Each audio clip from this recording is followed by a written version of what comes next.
วันนี้มาอยู่กับคลิปพวกเราอีกแล้วครับวันนี้โอ้แม่เขายังไม่ทันหนีเลิกก็อยู่แล้ว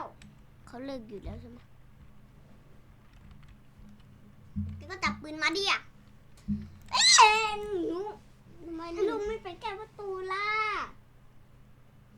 ไปไกลอย่างนี้แล้ว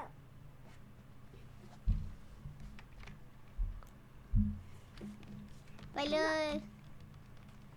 ไปเปิดประตูมันต้องให้ไปปิดประตูนะเอาปืนมายิงใส่เลย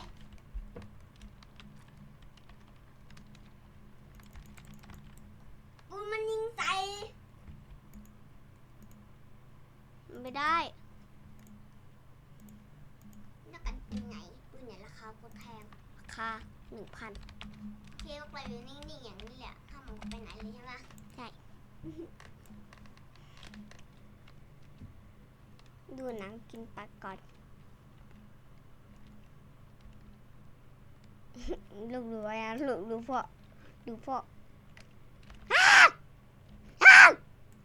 อะไร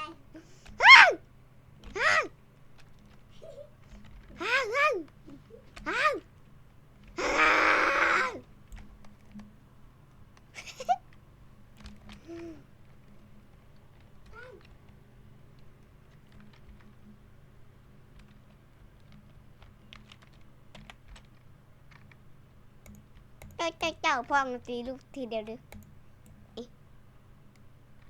นี่ติดเลือดพ่อลุงตีหน่อยตี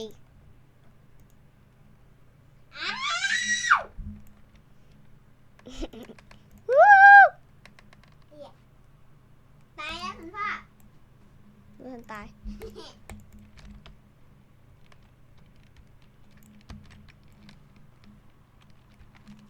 ก็สิมาไปกินแล้วมิลาไปสิ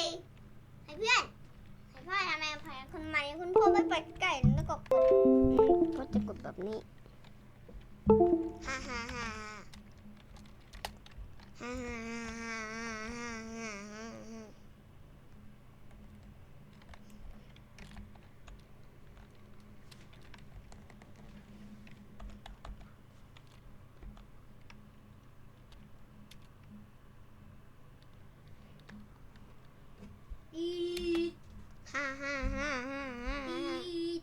อะไรลูก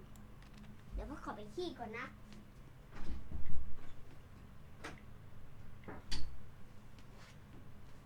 แล้วใครอยู่ใกล้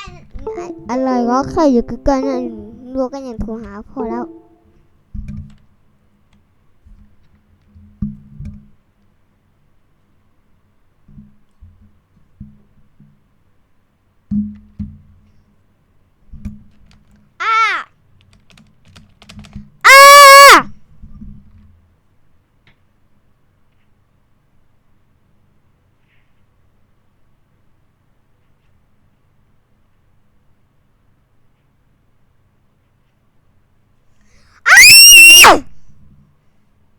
อะไรของมันวะ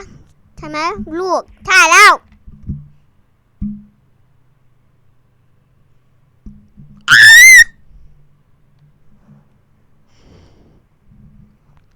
พ่อ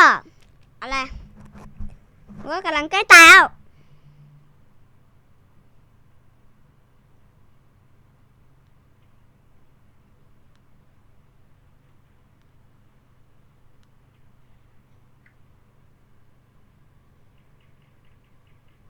โอเคล็อกประตูได้ละ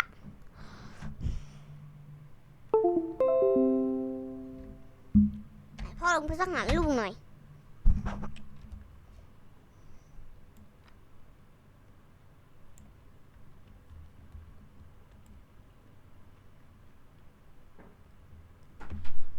แล้วจู่ๆคุณพ่อจู่ๆคนก็มาเปิดประตูอยู่ในธนาคารได้คนเปิดประตูได้อะไรวะเปิดประตูลูกอะไรลูกก็กำลังตายวันนี้ลูกกำลังตายลูก ก็ทำอะไรก็ไม่ได้กำลังตายอ้าวทำไมพ่อตายอ่ะพ่อตายนี่แหละเพราะว่ามีคนเปิดประตูมาได้มันก็มียังมีไออันเมื่อกี้คนพ่อซื้อมาแล้วดาบก็แล้วปืนก็ด้วยใช่ไหม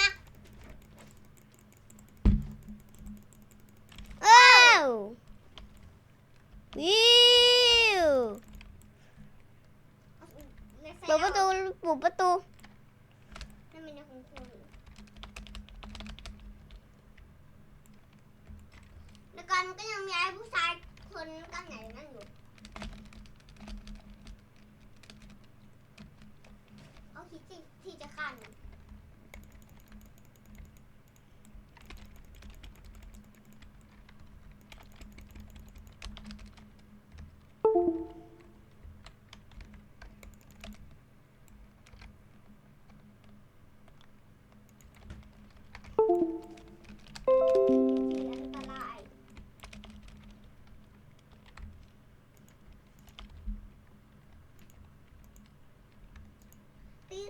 คุณพ่อตี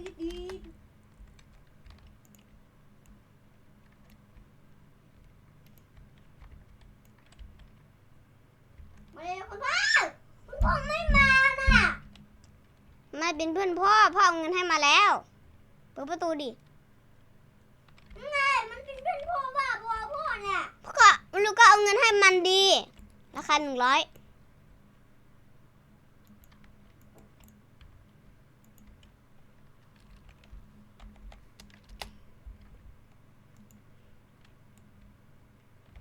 เกินมาที่บอร์ดใหม่แล้วเนี่ย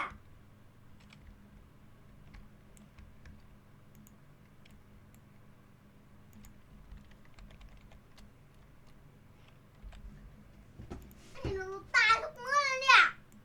คนหนูก็เอาเงินให้เขาไม่ได้เอาที่ขายโทรศัพท์ซื้อโทรศัพท์ใหม่ดีกว่าอะไรอ่ะได้โทรศัพท์ใหม่มา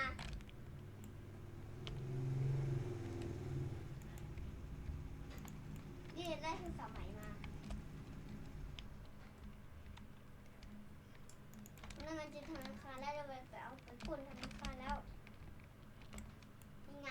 เครื่องธนาคาร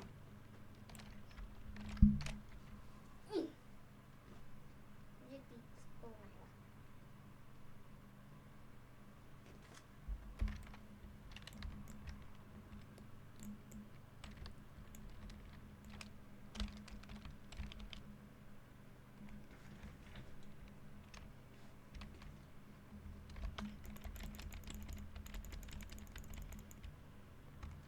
เมื่อกี้คนนั้นมันเกลื่อนมาเข้าหนู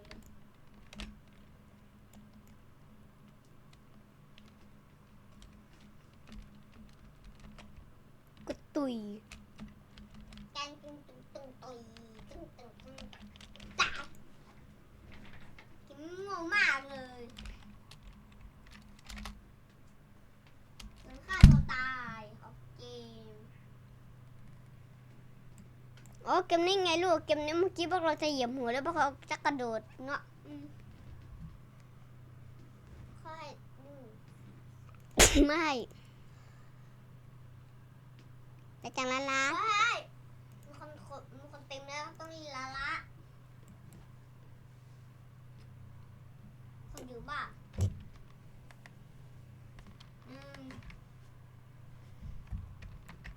เคี้ยวมีล้างก้นอะไรวะ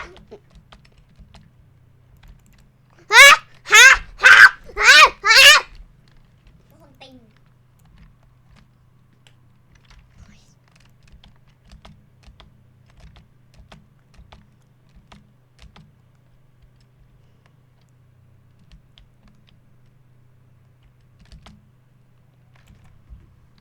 เห็นแล้วเนี่ยคนเต็มลูกเราเล่นแบบธรรมดาและลูกเล่นคุณหน่อย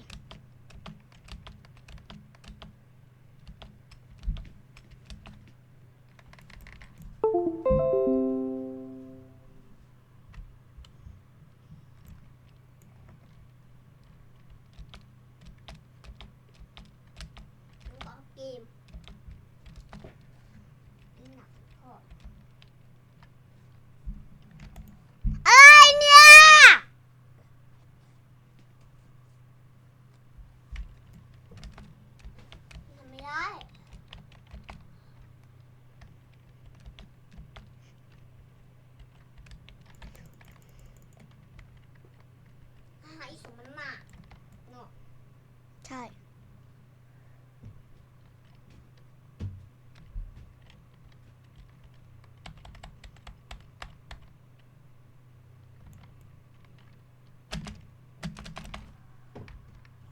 โค้ยยิงทุ่งหน่อยได้ไหม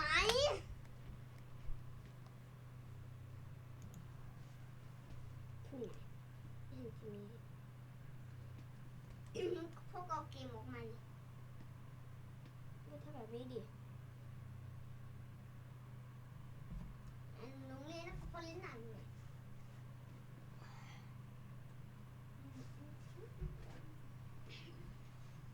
ระ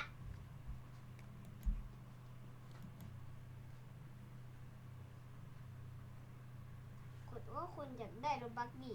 ก็ลิ้นไปกันตั้งเยอะเล่นเกมอื่นกัน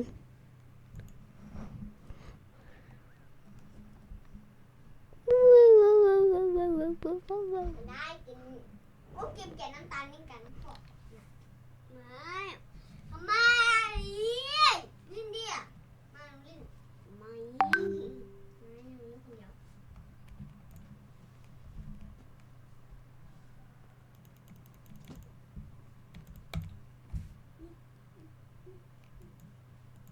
ให้กูมาด้วยกันหนึ่งเชือกคนโทรไม่อยู่อะไรวะเชือกก็อยู่ตรงนี้ไง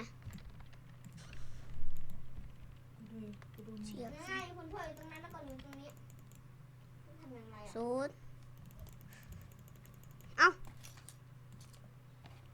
ลูก ไหล ทำไม นั่งยืน ทำอะไรเลย พอรู้แล้วละคนแอบเอาอันกดปอบมาทำอันนี้สอนง่ายสลักเกินเนาะเราสักยากสลักเกินยากสลักเกินยากสลักเกินโหไม่นานนี้ น้ำตาลกับแกน้ำตาลน้ำตาล น้ำตาลน้ำตาล คุณพ่ โอ้ อพวกหนูก็เหมือนคุณพ่อเหมือนกัน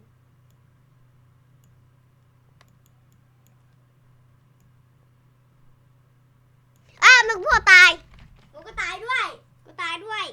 ด่านนี้ยากจังวะใช่ไหม มาไม่ได้ง่ายกินเกี๊ยวตายไม่ได้ง่ายมันง่ายจะตาย 44 32 1 0อะไรก็ทำได้เรื่องเลยไอ้โฟบ้า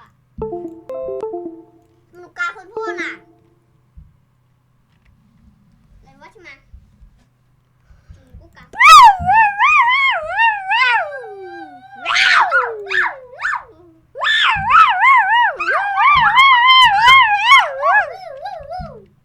ฮ่าอยากได้ฟิลเตอร์สิ 9 8 7 6 5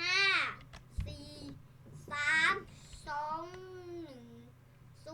หมดเวลาตัง ด่าอะไรนักหนา 5 4 3 2 0 ด่าอะไรนักหนาเดินข้างกันอ๋อด่าแกมตันที่พวกเราพลาดเนาะ เดี๋ยวจะกันในบอนซ้ายแล้วพ่อมันจะแกะบอนซ้าย ทำไมพวกใส่เตะส่งพวกเราไม่ใส่อะไรเลย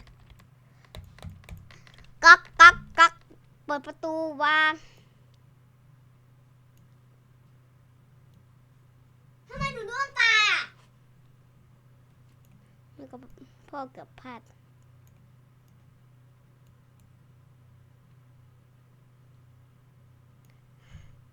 มันดันย่างซะเหลือเกิน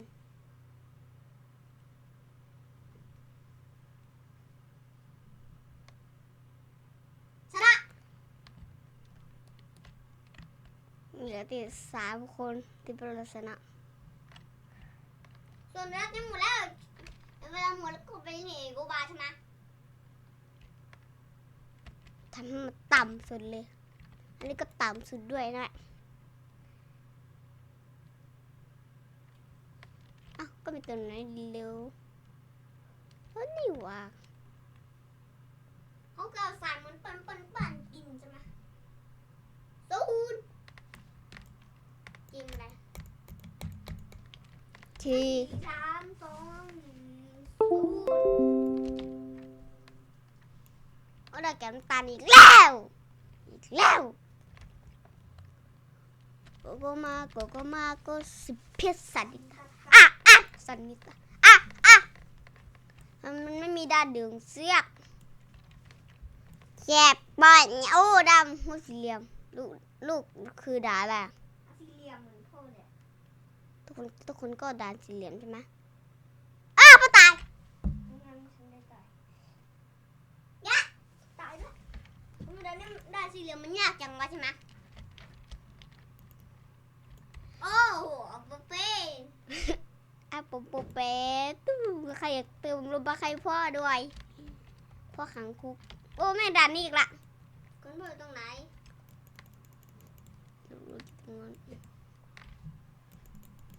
เจ็ด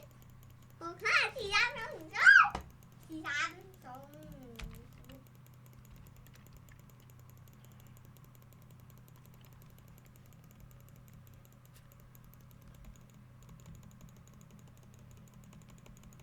เย้คุณพ่อ เย้ ได้อะไรมาเนี่ยทำคุณชนะได้อะไรมา เอาไปลูกออกเกมเลยก่อนเนาะ เก็บดีกว่านะ เออ เอาไว้เพื่อแล้วแค่ต้องทำอย่างนี้แล้วก็ลงไปข้างล่างนี่ไงเก็บหมูกระลาสุดใจร้าวอ้าวอะไรวะเต็มอีกก็ได้สุดใจร้ายหรือลุ่มลิ้นหน่อยเอ๊ะ ให้เกียรติกูมาแล้วกูมามันเก่าแก่มาแล้วมันชอบแต่ซื้อเปื้ออันนี้มันซื้ออย่างเนี่ย ก็ไอ้ยังมีจังหยงจังนะโอ้ยก็ได้ เทียนเนี่ยมันต้องเอาเอ้ยนี่คือเอาของแท้ทำไมลูกของแท้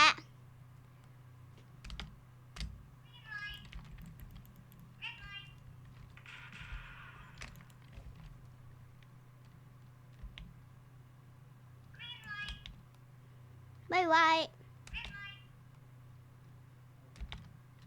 เกมไม่ค่อยสนุกเลย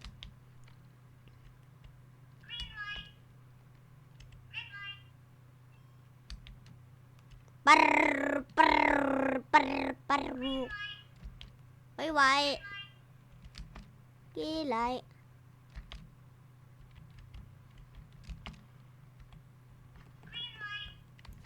ไม่ไหวไม่ควรซื้อป้องกันแล้ว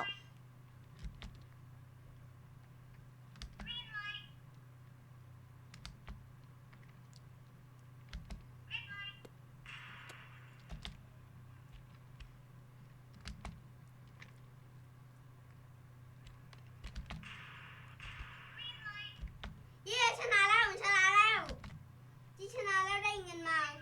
11 พันกีบ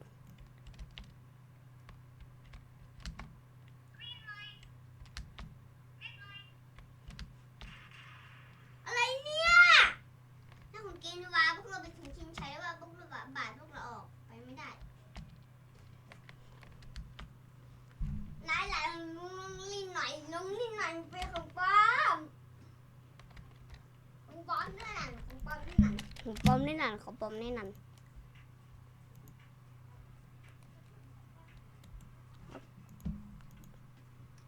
是不哎呀不是样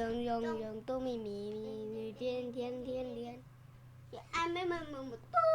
nhìn nhìn thêm đềuสิtung tung tung tung tăng tăng tăng tăng tăng tăng tăng tăng tăng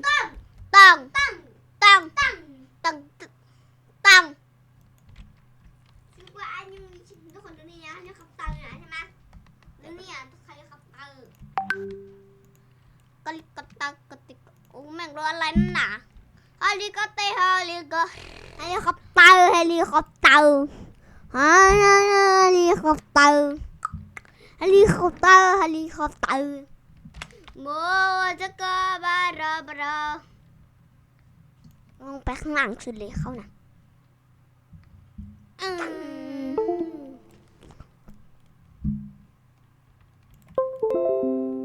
เล่นอะไรมาตามดันนั่นน่ะ เลย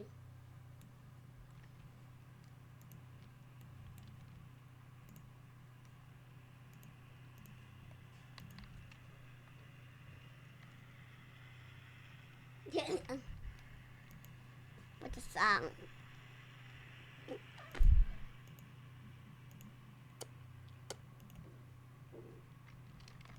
ยนต์จะตกมาแล้ว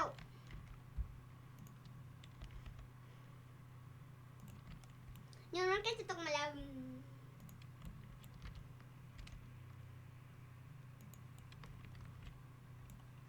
เลย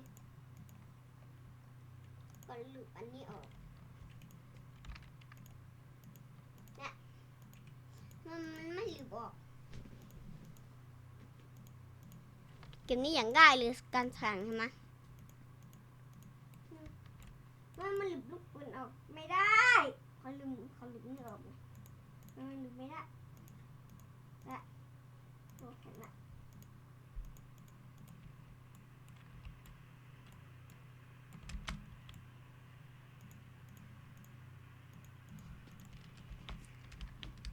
พี่นุ๊กก็จะไปเองแล้วค่ะพ่อดูนี่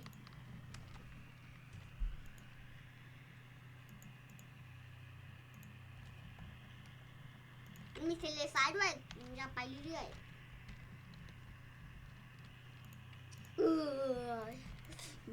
หนาวซะเหลือเกินหนาวซะเหลือเกิน เมื่อกี้ไม่หนาวแล้วถึงทะเลทรายอะไปดูนั่งเลยมันไปในนู่นวะเงินของกูเนี่ย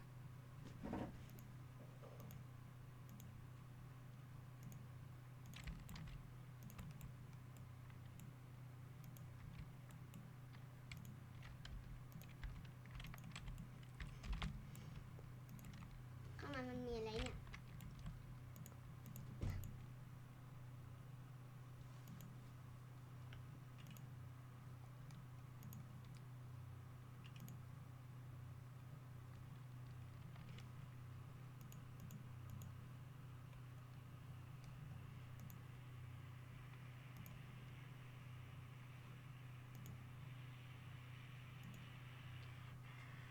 ในเงินของหนูเนี่ย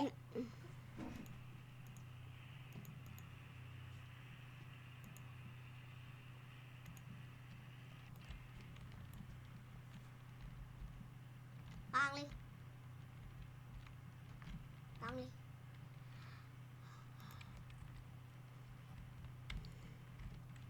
ก็ขี่รถไป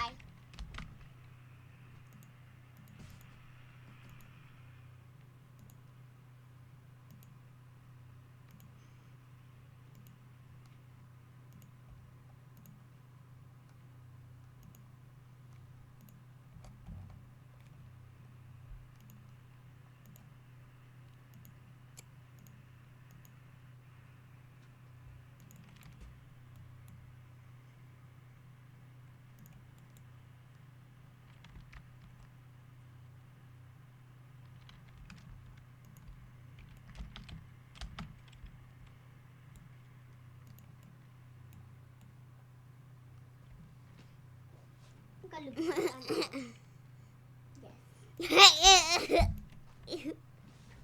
ฮลิคอปเตอร์ เนี่ย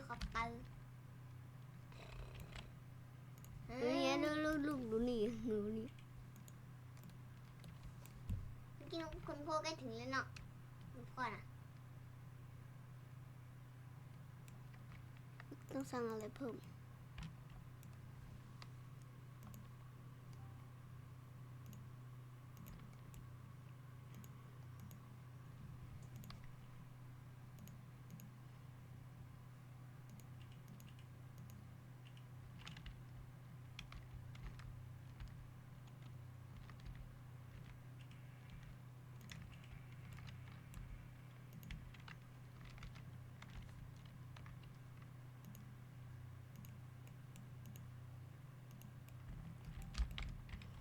ต้องสร้างแบบนี้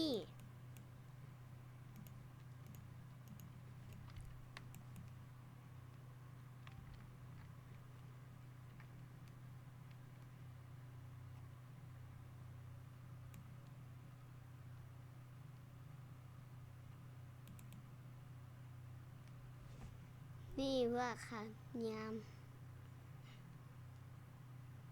มันก็หลุดอะไรเนี่ยมันคือหลุดอะไรเนี่ย จะ ช่ไหม ใช่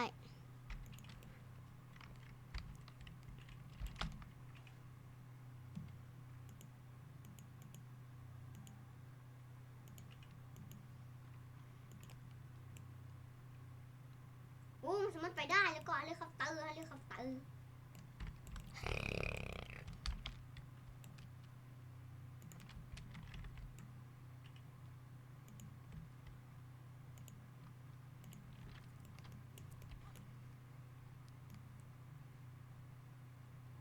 เอาเลย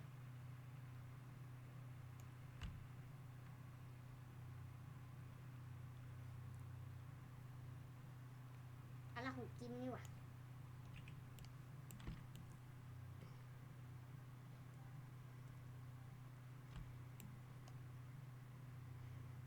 ทำนี่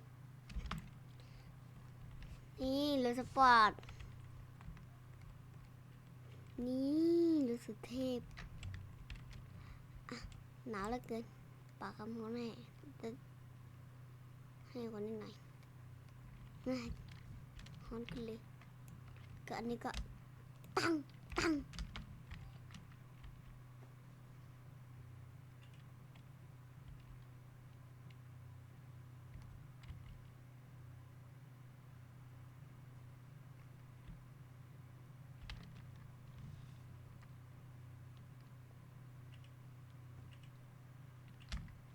แล้วก็จะค่อยสั่ง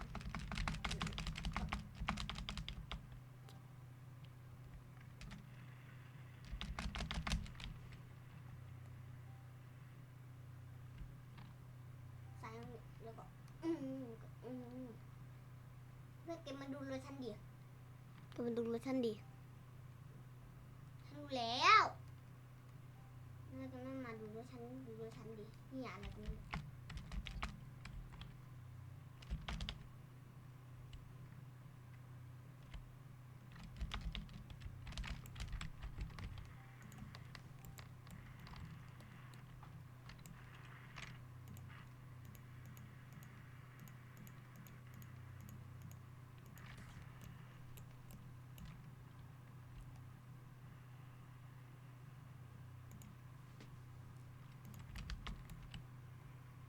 พ่อจะสั่งเป็นรุ่นอะไร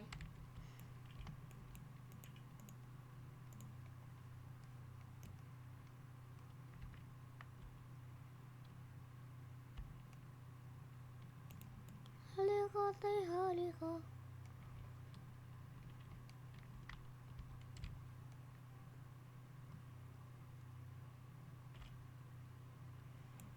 อะไรกูยังไม่ทันได้เลือกสีอะไรเลย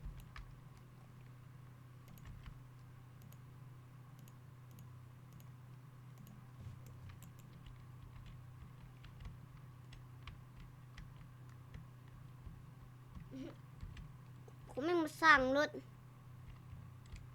ผมไม่ลูกสั่งรถแม่ก็เท่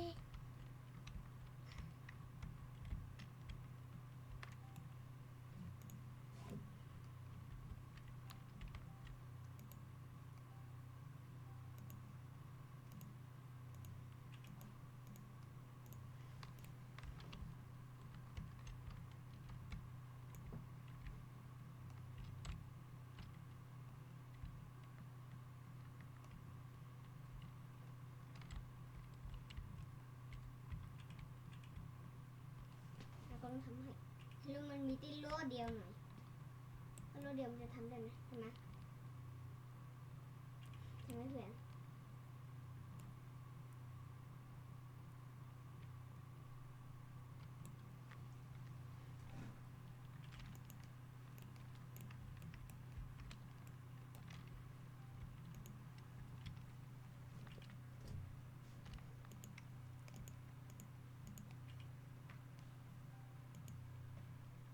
อะไรของบล็อกเนี่ย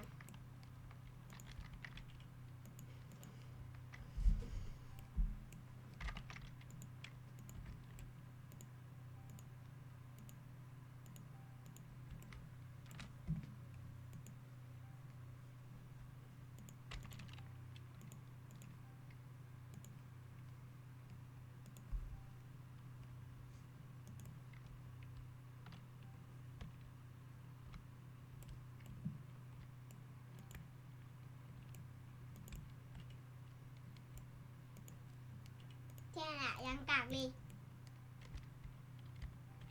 อย่างนี้เป็นท่านประธานบริษัท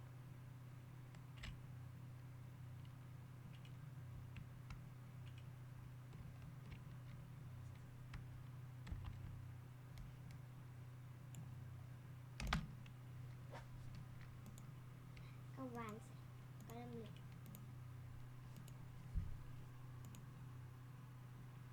มันไม่ไป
เพื่อนนี่มันบอกว่าให้ทำยังไงนี่มันบอกว่าให้ทำยังไง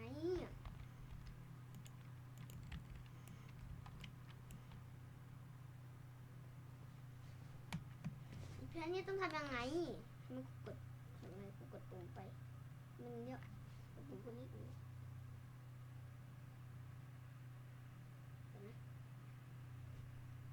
ทำนี่ก่อนนี่ก่อนอันนึง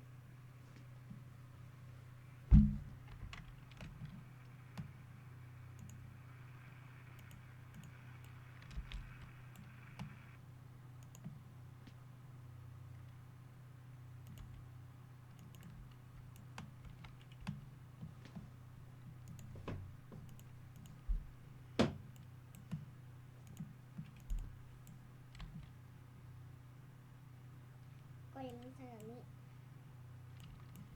แล้วก็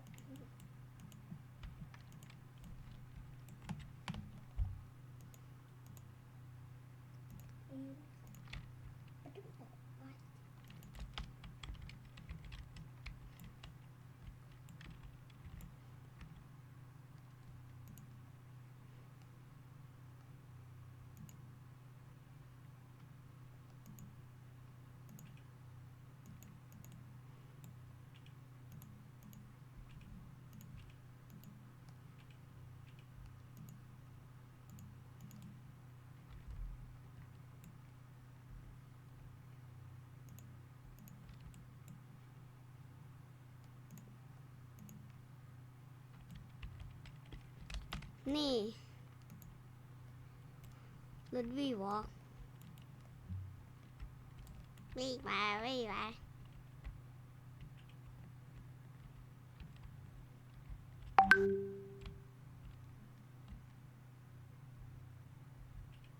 มันกำลังสั่งรถค่ะ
ดูดแม่นทำไมสีขาวๆอย่างนี้วะนี่วันเก็บขยะจริงๆนี่เป็นได้ไปทำบริษัท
ปืนใหญ่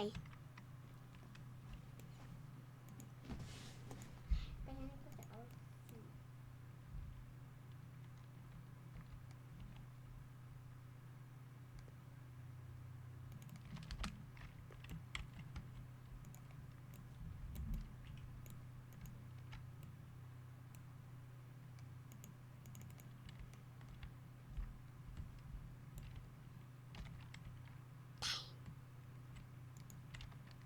หรือไม่ออกก่อน สานสานไปเรื่อยๆ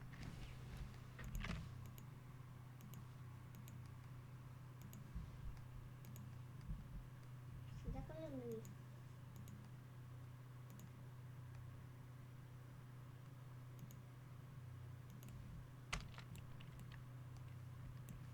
เขาจะไม่มาดูฉันหรอก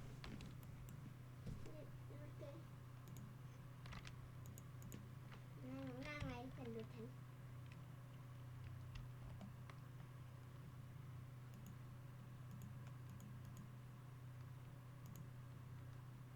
นี่ประคันสีฟ้าอืม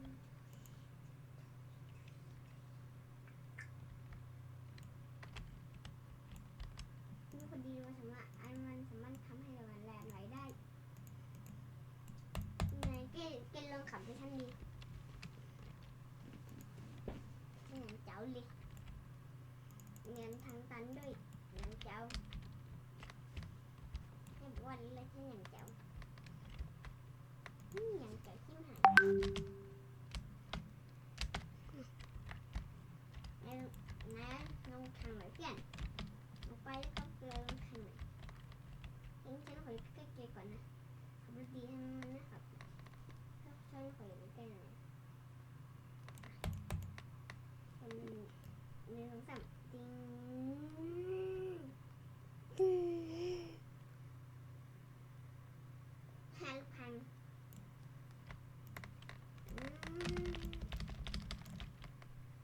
ก่อนแล้วทำอย่างนี้ก่อนนะ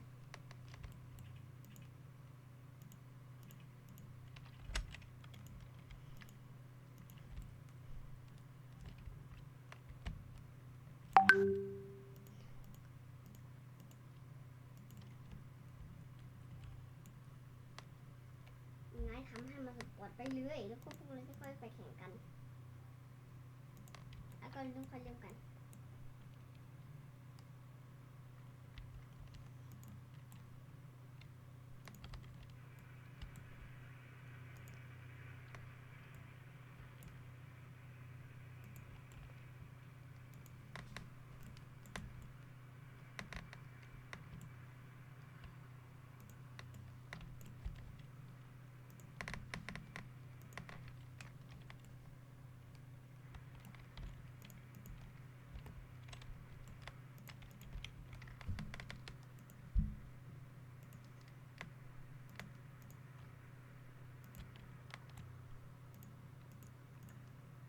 เห็นลูกนึงละ กูยังเจ้าเลยจะลงมาบ้านฉันหน่อยเพื่อน ลงมาบ้านฉันหน่อย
เกก็รู้เองว่าวันคือรถทหารชอบมาบังให้ลูกยิงจะมาบังให้มันคือรถทหารของฉันน่ะ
มันไม่ใช่แมวมันคือเอเลี่ยน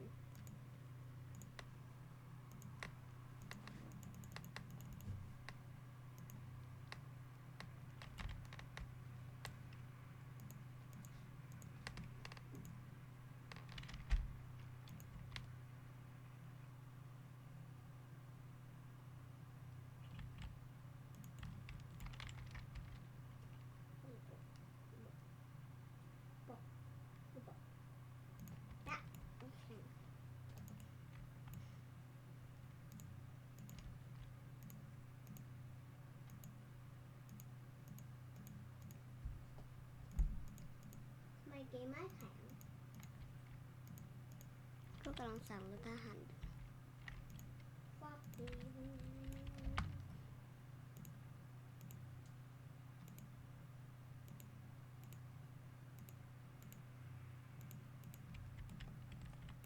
มันไปอย่างช้าเลยเพื่อนมาถึงแล้วร้านอาหารของฉัน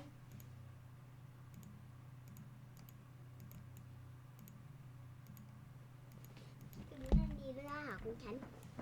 ไม่มีรออะไรเลยขอไปสั่งมาก่อนสั่งไว้ดู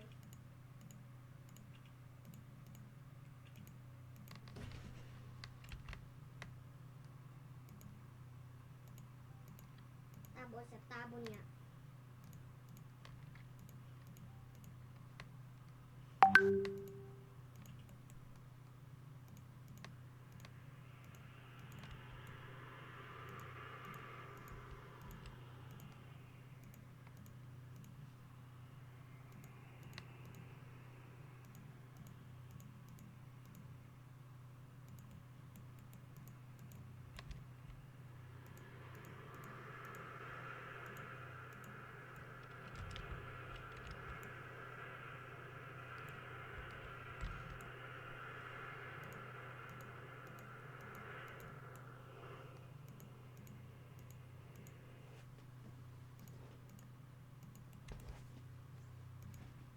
ที่รถกูเหมือนรถทหารเลยเพื่อน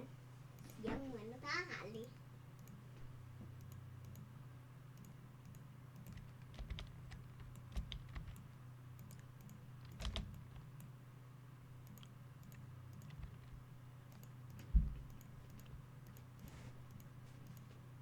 อะไรเหมือนของกูเหมือนกันอีกทำให้มันใหญ่ขึ้นแล้วก็อ้วน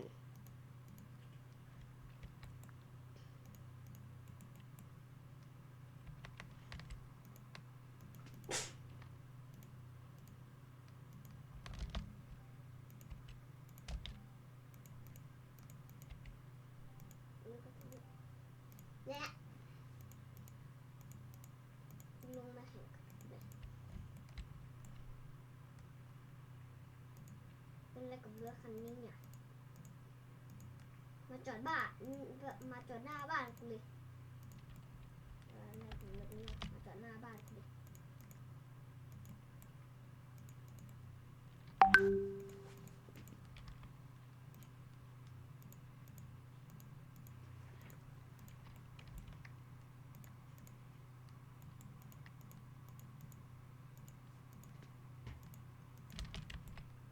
ดิรถของกูเป็นรถที่มันมีหัวขาดแล้วมันของมึงที่มันมีหัวไม่ขาด